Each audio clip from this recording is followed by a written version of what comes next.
Sessler. You're very popular. We are live. Welcome to the GameSpot bonus stage at E3. We're going to be running through till 5 o'clock today. We got a lot of guests, lots of different kinds of guests. We have a main stage, which you'll see on the site, where we're doing our product demos. But this is where we're going to talk about what's happening at E3, what people feel about what's been announced. Now, our first guest is Mr. Adam Sessler. Industry veteran. Industry veteran, that's what I'm going by. It's very truthful Yes. and completely meaningless. Fantastic. And that's how I feel about myself. Super. So, you went to all the press conferences? Well, I was actually doing them for Spike. I was a special commentator, Yeah. which I thought meant I had a shorter desk, but no, it was just special. So I was actually in one location watching all of them, Yeah. and then giving my opinion. So were you on with Peter Molyneux? Yes, I was. It was really cool because I got to sit in the green room and watch these press conferences with Peter Molyneux, and to have someone who has that much time and experience making games. Yeah. When I was like, hold on, what about that? What does that mean? Was he trolling when he wasn't on mic? I was probably doing more of that than he was. But yeah, I mean, it was really cool and really fun. Yeah. So. Which one do you... there's a lot to talk about, all of them. Yes. I think we'll probably save Nintendo till the end, because I know you've got a lot to say about that one. So Microsoft kicked it off. What do you think? It was good. It was. I know some people felt like, oh, okay, this isn't very exciting. It may not have had that huge popping wow factor. Yeah. I think some people may not understand. I found glass, what's it called, with the pads? I'm blanking on the name. Oh, the smart glass? Smart glass. Very, very, very significant. Not so much for the technology that it has and what it could do, that Microsoft suddenly decided to just adapt to the existing market, where there are tablets from clearly Apple and other ones out there, and not introduce their own piece of hardware. Yeah. If this was 5 years ago, we would have had a Zune tablet, something people didn't want to buy, and they were probably not going to be able to expand whatever the opportunities are with it interacting with other tablets. Yeah. It really, really shows that I think they as a company are maturing, and I think this could be very interesting, and what we might elucidate from that, and how they're going to approach what they're going to do with the Xbox 720 or whatever they're going to be calling it. In terms of the games, it was fun to see Halo. I like the way that Halo looked different. Yeah. And was familiar. I really liked the kind of transforming gun thing, and I thought the sort of Predator vibe that they had going for a little while. And there were enemies. I mean, it was odd to first see Covenant enemies right there at the beginning. You had the grunts, and then have completely different enemies. And it kind of begs the question of how far can they move from what we expect from the narrative of the original Halos, and it still feels like Halo. Yeah. But of course, everyone kind of wants it to be different. I mean, I think by the time of Reach, I was getting a little frustrated with those buildings. Yeah. And there's just kind of that sense of very Bauhausy crossed with Orwellian looking just edifices that just didn't really give a sense of life or interest in the environment. This felt like it had a lot of mystery. Yeah. And that's what I like in my games. Yeah. Gears was notable in its kind of lack of presence. I mean, they announced it, but they didn't show it. Yeah. Is it over at the Microsoft booth? I know they're showing it. They have an event, I think, in the evening where you can go check it out. Yes. But they've been much cagier than you would expect them to be about that. Well, I mean, Halo's coming out. I don't know if you necessarily want to put Gears right in front of it. I mean, we were talking about Gears last year. It was kind of, I'm actually more surprised that we're talking about it now. Yeah. Even if it is, because it is coming out next year, probably not the end of next year. But those two things can eclipse one another. So I think it's a risky move from a marketing perspective, and maybe that's why they're kind of holding one back a little bit. And they went pretty hard into the non-game stuff, which again on Twitter got a lot of eye rolls. Well, compared to previous years, I mean, as a hardcore gamer, the last 2 years, you felt alienated. I mean, because they were really heavy on Kinect. And then they were going to the multimedia stuff. It's like, we got Call of Duty. Okay, there we go home, kids. Yeah. So I felt that they were trying to kind of embrace the core audience a little more, because come next year, if we assume that's when we're going to be hearing about the console they want us to buy, it's the core that's going to be buying that first out of the gate. Yeah. And so I think they're wise to kind of make some olive branches. I mean, I do think audiences need to realize these are not just going to be gaming devices. They are going to be more than that, and we are going to be hearing this stuff at the press conferences. But I think in terms of them having to run the gamut, they did probably their best job yet doing game and non-game stuff together. And they seem, I mean, in the past, I think, this time of year we're getting the whole, it's all about bringing everyone together playing games, and games are for everyone. I thought this year everyone was backing away from that. Because the new generation, you need to bring the hardcore in again. I have a wife. I don't have children. I want to go study some families to see if this whole gaming together thing happens. Yeah. Does it? Well, I have 2 kids, right? Okay. My wife. But you're also in a unique situation because of your access to games. But so my kids play. My wife plays Scramble with Friends, Words with Friends, and Bejeweled on her iPhone. Can we finally get the ultimate game, Friends with Friends? Friends with Friends, I guess and then we're good. That's like Twitter or Facebook, but still, like Zynga just needs to do it. So she doesn't really participate, but the kids, they'll try anything, but they do like the tablet stuff. But the idea that everyone's playing together. Yeah. I mean, how much do you do that?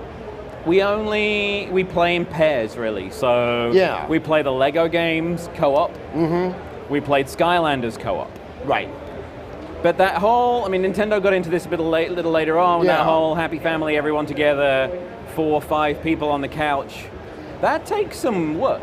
Well, there's scheduling issues. One of the reasons that I'm less inclined to do co-op or MMOs is I feel I don't know if I can give those other people as much time as necessary to actually get something done. Right.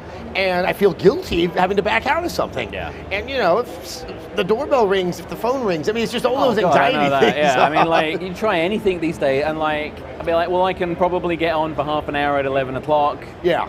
But I can't really go, I can't do a raid or something like that. Yeah. One thing that came at the scene this year that 5 years ago, when people talked about things being social, they were talking about like you and me playing right here. Yeah. But this, with the exception of Nintendo again, social this year is all about just friend collecting, it seems. That's the part that concerns me. Social is here. Social is not going away. Yeah. And I kind of expected EA, look at that segue, huh? See what I did there? Yeah, hey. Would have hit on that a little bit more because they are trying to move very hard into that space. And yes, I think that it was interesting to see EA only go hardcore. Yeah. They dabbled a touch. Yeah, in Sim Social. but they didn't go that deep into it. And it's, I was actually kind of looking forward to hearing some of what their social plans are because I think we need to look to a company like EA to get that kind of hybrid where there's something of a classic game that you and I grew up on that brings in that social aspect. So it seemed to me that there's a bit of we're getting a live experiment out of EA right now where they're doing, we've got SimCity, which is clearly a tens of millions of dollars, big production, and we've got SimCity Social, which is clearly cheap click on the coins thing, which obviously didn't cost as much to develop. I feel like we are live testing 2 concepts concurrently. Because, look, as far as brands go, SimCity, even without the Sims, is incredibly strong. Everyone kind of knows what they're getting. There's kind of just an assumption of quality, and there's very little one can find alienating or at the very least offensive inside of SimCity. So it has such broad appeal. So the social version, or should we have the big boy pants version? The big pants version. No, I think you're right, and I'm really interested to see how people gravitate towards one or the other. I can't remember. Did they mention if there's any clear integration of the two? No, not at all. I've got to think there pass up that opportunity. There was some acknowledgement that SimCity was an always online thing, but no hint that it was. I got to think they're going to do that, right? Yeah. There's got to be something. Oh, you play this, you get double coins or whatever you do, and that kind of thing. My overall feeling, and this ties into the social, is the games that EA showed were fine. They were games that I think people in the audience and many people watching at home were very familiar with. There was only so much room for surprise to come in it. That they didn't decide to kind of create some intrigue with some assumptions of where EA might be going, what the future holds in that next generation. Obviously, Microsoft and Sony were not going to announce their new consoles, but once we get to Ubisoft, there's reason to think that people were kind of getting a glimpse of what the future might hold. Right. It's sad that they passed on that opportunity. Yeah. Because I think they need to work on that brand. They need to work on that identity, and their market cap fluctuates right next to Activision all the time. Yep. But I think their overall influence in the market is stronger. Yep. And it was kind of sad not to see what EA thinks that the future might have. So by EA yesterday, we were already seeing the shooter fatigue creeping in on all the social channels. People were like, great, another beige shooter with crazy lighting. I thought Medal of Honor looked great in isolation, but in context with everything else, it looks much better than the Medal of Honor I played 2 years ago. Oh, definitely, yeah. And I found that I think I found the better way that they're trying to distinguish that brand from Call of Duty and from Battlefield. Medal of Honor is all about sort of military fetishization. Yeah. That it's not. It doesn't seem to just have the same sense of Michael Bay heroism. Or I don't even know where to kind of categorize the single player in Battlefield because it was so not worth paying attention to. Yeah.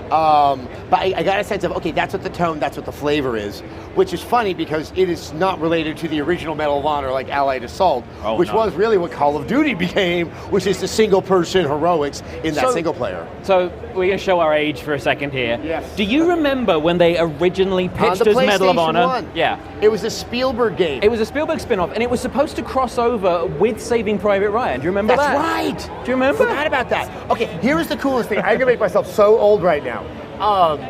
Here's what was like the big thing that was happening is that when you chuck grenades, the enemies could throw them back. And we had never seen that before. Oh my god. And they did that, and then when they did... they did 2 on the PlayStation 1, and then they went to Allied Assault. The second one was the French spy, what was it called, Underground? Was that the second one? Yes, Medal of Honor Underground. That was fantastic. Yeah, it was a really good game. And also, was that when we had DualShocks on the PlayStation 1? We must have. I don't think so. Because, okay, DualShocks came with Ape Escape. Maybe the second one was post-DualShocks. So. But there was this whole web that those guys were working with Spielberg on how all these things, and Band of Brothers was tied in with it, and Saving Private Ryan was tied in. I mean, there was that big World War II Greatest Generation stuff, and there was quite a zeitgeist they hit. I mean, but it wasn't until Allied Assault on the PC with the D-Day scene, which really evoked Saving Private Ryan.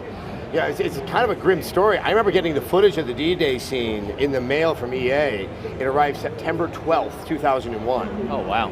And I kind of popped it in quietly and had to pull it out. So I was like, I need some more time before I can watch any imagery like that. It was such an odd time in the country. But yeah, it was. But that was like, wow. That was a real sense of drama in video games that really hadn't happened yet. Yeah. And then what else did we see? So Dead Space. Dead Space. I mean, it's fine. I tend to concur with some other colleagues that the co-op... It's a bit Lost Planet looking. Yeah, but it looked fun. I'm just going to be blunt on that one. I mean, yeah, it had big monsters. I would say it was closer to Gears. Yeah. Than Lost Planet. But I don't see how it's going to maintain the scary. Yeah. The co-op thing, everything needs co-op, and some things, I like my solitary, spooky experience. And I do miss the spooky from it, because I thought the bit sort of action movie lingo, the whole, fuck this planet, growly stuff, was a bit, I don't know, I like the pace of Dead Space. Yeah. And I think that's where my thing was, is that I like Army of Two as my co-op game, but it kind of got me conditioned to think that if I'm playing these co-op games with support AI, I have to kind of work around some issues. Yeah. So, I mean, that's the thing, is I worry, do they kind of curtail that core single-player experience? Yeah. So, moving on to Ubi. Excuse me. They had a great show. Wow. I don't know how I was never expecting to say Ubisoft did it. Yeah. But they did.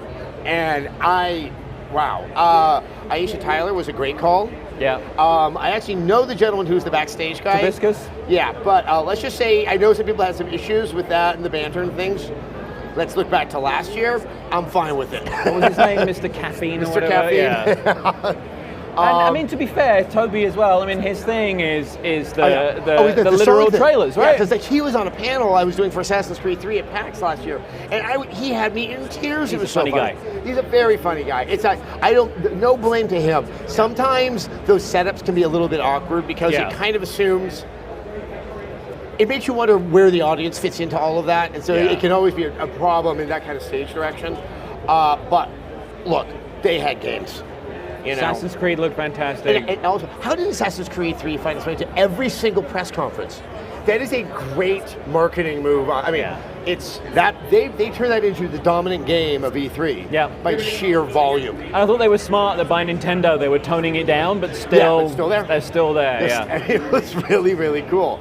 Assassin's Creed 3, I mean, Splinter Cell also looked fantastic. Bit of a reboot kind of vibe to it too. I think the problem when we're talking about the beige stuff, because the setting is looking like the setting they showed in the demo, which I have no expectation is the entirety of the game.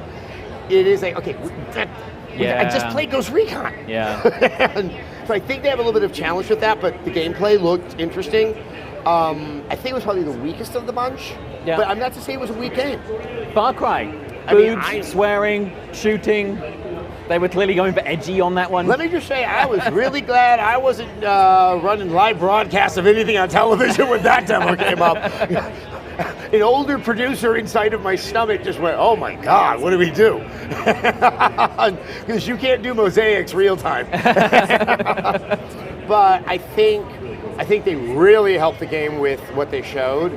Because the previous two Far Cry's, well, no, not Far Cry 1, Far Cry 2. It was so grounded in this kind of less than mysterious reality that they're like, no, there's something I like really the trippy, it kind of reminded me of the Max Payne trippy segments. When you're just running around trying to find how you get to the part of the game that you play. And then of course they capped it off at the end beautifully. Wow. No one saw it coming. No one How did they keep a secret? I don't know. I mean, it's but wow, what everyone was so worried that we were not going to get any surprises. That there's so many interesting things about that game, and not just even in the gameplay. You are going there. I can't remember if you were really planning to kill him, but you're looking. The bad guy is a mixed media artist.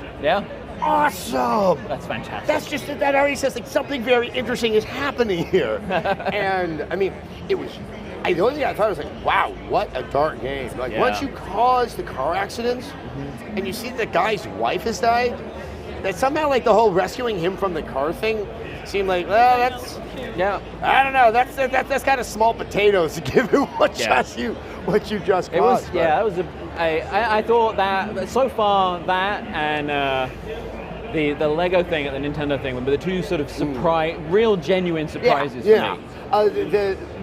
With Watch Dogs, I mean, I'm in the camp that does not believe that this is really intended for this generation. I know there was some quote that I was hearing last night, which I would like to see if I could source it somehow. Just figure out where it came from, because there were independent animations and the assumption that you're going to look at a lot of independent AI that I think would be very challenging on these platforms, and I think would be short-shrifted if it came out on this generation. If that's a launch game for the PlayStation 4, the 720, I mean, and also how brilliant is that you've gotten some sort of mind share already of what will be a seminal game launching with the next generation. So if that's what it is, hats off to Ubisoft for a very, very savvy move.